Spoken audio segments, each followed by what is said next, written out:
¿Caballeros águila?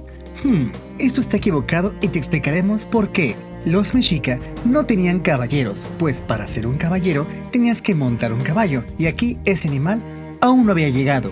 En realidad son guerreros, y en náhuatl se puede decir como Yaucuaupili, y esto se traduce como Yau, guerra, Cuautli, águila, Pilitzin o Pili, noble. Entonces dirías noble águila de guerra, o noble águila que hace guerra.